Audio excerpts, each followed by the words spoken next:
What's going on, guys? Welcome back to another stand-up comedy special review. Today, I'm taking on Shane Gillis live in Austin. It was a YouTube stand-up special.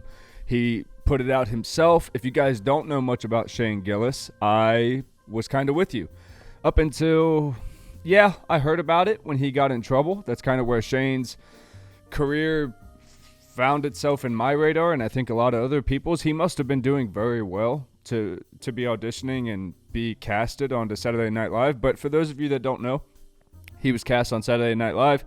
They made a big announcement, and cancel culture really at the peak of it, where it was really going at people in 2019, they dug into his podcast that he had done. They found like the one video cast he did, and they took a clip that didn't sound very good on his behalf, and they aired it, and it sucked for him because he got fired from Saturday Night Live.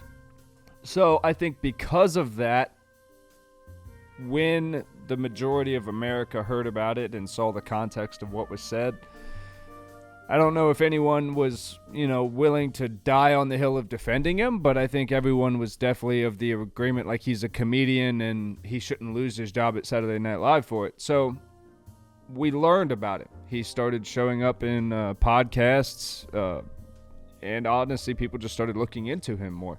He has a podcast. It's something, The Secret Show. I've never listened to his podcast, honestly. I've listened to him on The Fighter and the Kid. I was kind of watching him on Bert's podcast. I obviously listened to him on Rogan. So when I heard that he had the special, I was excited. I think Shane was funny on podcasts, but I didn't still know what to expect. Shane's not a personality, really. He doesn't have this character that he switches on, kind of like D'Elia and Callan and this, where I'm not saying that's not who they are, but Shane is a normal dude from the Midwest. He's from Pennsylvania. I connect with him a lot because I'm from Ohio, and he's a Notre Dame fan. I'm a Notre Dame fan.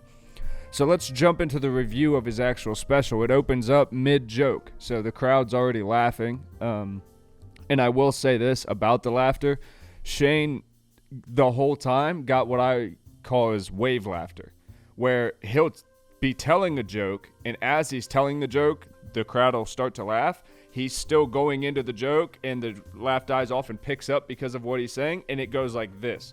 The wave of laughter rises all the way through. It's not just one laugh at a punchline of a joke. He stays continuously funny. I would not want to follow Shane Gillis.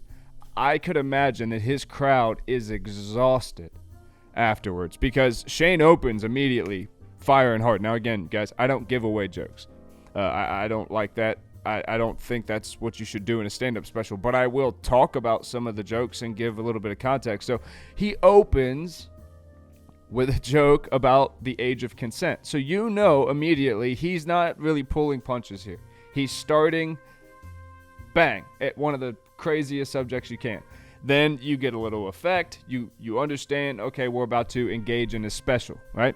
So he's just kind of casually talking, and he starts to talk about his life from the Midwest. I noticed the last comedy special review I did was of Theo Von's Regular People, and I noticed some similarities in Shane's and Theo's specials, and they both open talking about their haircut, which Brendan Schaub did the same thing, which that might just be a thing to kind of address the way you appear to the crowd. So I get that. And then they immediately both started kind of tackling the bigger topics of the LGBT, racism, this kind of stuff, right? I saw other similarities right now in comedy where it's very popular to pin the opinions you're giving on your father. Right? So like Sebastian Maniscalco is always talking about his Italian father. Chris Stefano is talking about his Italian father. Shane Gillis talks about his Midwestern father. But, it's this thing now where you get it. You talk as you're observing everything, which Shane's doing. He's saying, I observed the way I was raised. I observed the mindset that I came up with, which is kind of what caused the beginning of the story. But I've since moved, I've grown, and I've learned. And because of that, he makes fun of the idiocy in ignorance that can be in places throughout the world. And he starts with the Midwest, which are his own people, so he doesn't feel bad at pulling jabs. And he's right. I'm from the Midwest. He's right. That's the way that people act. And that's the way that a lot of people think. And some of it is very wild, and some of it is kind of silly. But it's not that any of it is wrong either, right? So he's not poking fun at them like anybody is less than. He's kind of putting everyone on this level playing ground. And then he moves into the, LGBTQT plus is all I know to call them. Sorry, I don't know what else. And he kind of gets himself in hot water. You could tell somebody in the crowd tells him, like, move on or something like that. And he goes, all right, I'll move on. But even then, he fights his way through it. Like, you could tell Shane is such a seasoned veteran in the comedy game that he was able to just kind of move right past it. I think there's just so much comedy coming out right now. It's tough not to see crossovers. It's because topics are obviously going to be very similar. Everyone's going to talk about racism, the LGBTQT plus community, political correctness. Trump was a big thing. Now, I will say Shane does an amazing Trump impression. It was funny. His take on the president kind of goes back to that idiocy and in ignorance where, it's just an observation of a world that people from the Midwest, we just don't know, being politics. And so this polarizing figure like Trump that is just funny, and yes, he's on that other side of the world, but we've already acknowledged throughout the special, we don't know anything about that world. So we're not trying to change it or be whatever. We just want to be who we are over here. And I that's kind of the vibe I got throughout Shane's special was nobody's better or worse than anybody. Hollywood and all its craziness has its fucking problems, and people in the Midwest and, drug addicts, and he talked about issues in his family and stuff. We have our problems, and it doesn't, nobody's better than anybody, and we need to stop all this crazy shit. I also want to acknowledge Shane went into the lion's den of sorts, right? He was in Austin, Texas, which is obviously one of the most liberal cities in Texas, but it's also growing to be one of the most liberal cities in the country outside of California and Oregon and places like that. But Austin is quite a liberal state. So for him to go in with an arsenal, but again, he had an arsenal ready to fire at everyone, but he wasn't firing hate. You can fire heat wearing hate. He was firing heat in the sense of poking fun at a lot of situations. The Special Olympics was one that he had a great take on. It was just funny. I'm sorry, but Shane's fucking special was funny. It was funny as hell. You can't say it wasn't. And again, being from the Midwest and being from somebody who came from a lot of ignorance through just people who have never left where they grew up, they don't know any different. They have no reason to. But then you have certain people that leave, and it's usually the creative types or whatever, and they leave and they go and experience the world for what it really is, and they engage with all the different people, and they go, look, man, people can't be represented by a group name. Inside of a group, there's too many individual people who act too many different ways, and it's insane for us to keep pretending like there's this line of uniformity that we're all gonna find in life and we're all gonna agree on. It's not gonna fucking happen. So to be able to talk about this stuff and address it on such a and do it in a way that you're not being mean. I could totally understand, right? Let me address this. I could totally understand if you were watching something and a comedian was up there saying hateful things or derogatory things about a person because of disdain for them. Right? That's something that would be completely unacceptable, right? But making observations about human beings and using that as a line of unity to bring them into the collective. So again, they're not sitting out there outcasted, because that's the goal for everyone, is to not be outcasted. But for that to happen, we first have to have a dialogue. If we can't have a dialogue about things that we don't understand, we as human beings are not meant to just accept things like that. We have to figure out what's going on with these situations. Let's talk about them. And I think nobody does that better than comedians. And thank God that they're all starting to have podcasts now. It's great. The special is great.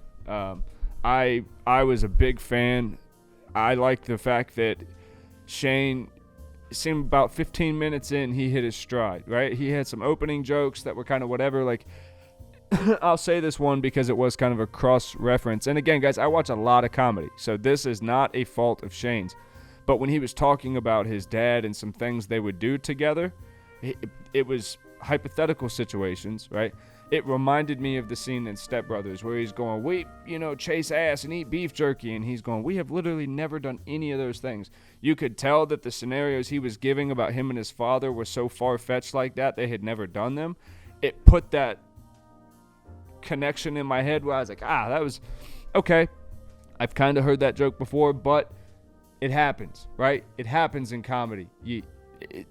That movie was a huge part of, pop culture. And I think Shane is in his 30s, so, we grew up in a similar time. So being a comedian and being around comedy, there's going to be ideas that come together. I in no way think that Shane took jokes from anyone. There was a couple jokes that I've heard before. And again, guys, even just in the stuff like talking about your dad and using your father as a way to get your more ignorant opinions out, as some people, or just real opinions out, or just whatever the thing that you're trying to actually say is, you say it instead of saying, well, this is how I was raised. I was raised to believe this. You go, well, my father said this, because you can create a character out of it.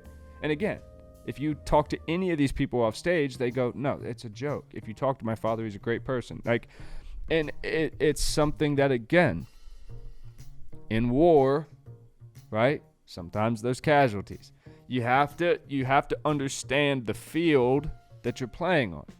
You're playing in comedy. So by playing in comedy, you have to understand that on this field, we're not intending to hurt anyone. That's not our goal. If we hurt anyone, I would like to know about that, because I would like to make that right. My intention would never be to hurt anyone. But why am I not allowed to observe the world that I see around me and then talk about it and use a skill, because that's what it is. If you've ever talked to someone who's not funny, you'll understand that it's a massive, massive skill, especially to be funny for an hour straight, not having a conversation with someone. You're not getting really any feedback. The only feedback you're getting is, are you funny? They're laughing. Can you be funny for an hour? Most people can't be funny for 5 minutes. And Shane didn't stumble, in my opinion. He went through the entire special funny. So, with that being said, like this video, please. It helps. Hey, don't be assholes. A lot of people were assholes to Theo. It's not cool, man. It's not cool. Why? I don't understand why, and I said this in Theo's special, I don't understand why I would create a video about a comedian that I enjoy or have enjoyed. I've enjoyed their work. It's brought me laughter, which is the fucking point, ever in my life. Why would I create a video trashing that person? That doesn't make any fucking sense, because then I would be using my platform, as small as it is, for hate, which would defeat the fucking purpose of comedy specials. I don't want to fucking do that. So if you're a fan of fucking comedy, if you laugh, good. Share that with other people, because that's the fucking point of comedy. If you didn't laugh at it, shut your fucking mouth and go on about your life. It's not that hard to not be a turd, right? It's not. If you didn't think it was funny, right? If you got some shit inside of you that you got to figure out why you got problems with stuff or why you got problems with certain observations, like Theo said, that's for you to go figure out. Being hateful is not the fucking move, man. And if you're watching comedy specials to try to... There's a fucking guy on YouTube whose whole fucking channel is talking shit about comedians that he supposedly enjoys. Why?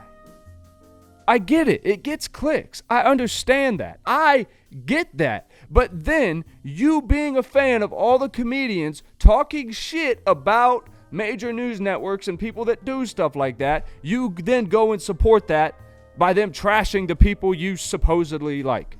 What the fuck is wrong with y'all? So, if you like Shane's special, support it. Thumbs up. Subscribe to his fucking channel. Watch his podcast. I intend to get more into his podcast. Like this video if you liked it. If you didn't, fucking whatever. Subscribe for more of it, you know? Go watch Shane's special. Shane Gillis, live in Austin. Love you.